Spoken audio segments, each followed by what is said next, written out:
Hi guys, welcome to my YouTube channel. Kung bago ka lang sa aking channel, please subscribe my YouTube channel and pakipindot na rin ang notification bell para lagi kang updated sa aking video gagawin.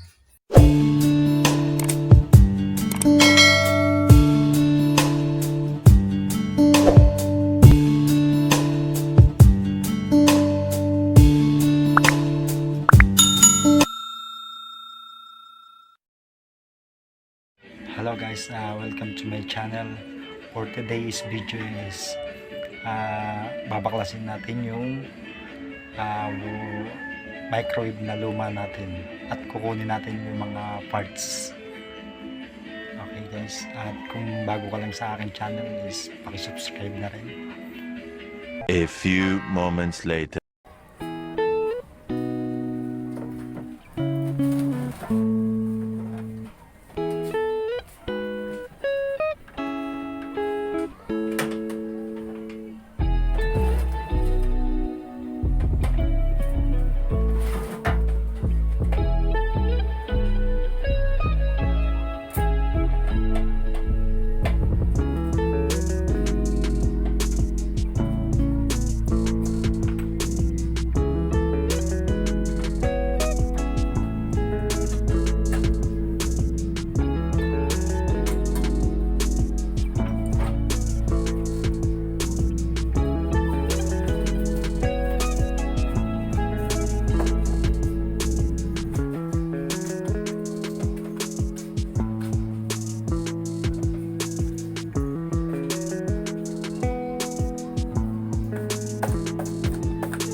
Ayan guys yung mga parts na pwede pa nating magamit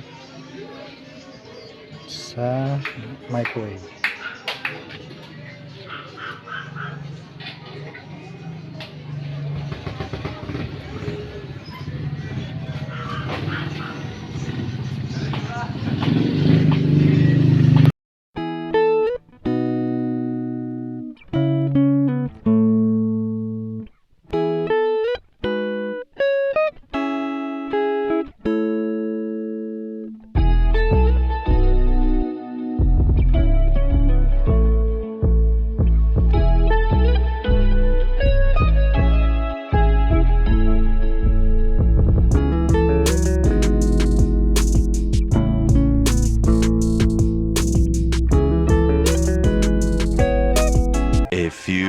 moments later.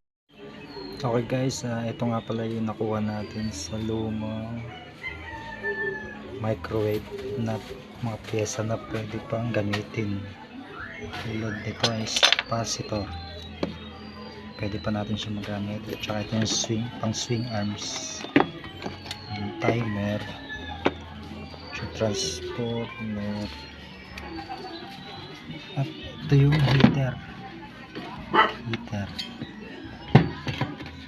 At yung blower na pwedeng gamitin sa no frost na rep. Sa hindi po nakakaalam is yung sa microwave na fan motor is pwedeng gamitin sa rep na no frost. Okay guys, luma na kasi yung ating microwave. Bali itong mga parts na to is i-reserva natin sa microwave natin din. Meron ba tayong microwave? A few moments later. Okay guys, thank you for watching. Kung bago lang kayo sa aking channel, please subscribe my YouTube channel. Thank you so much. At hanggang dito lang po ang ating video. Bye!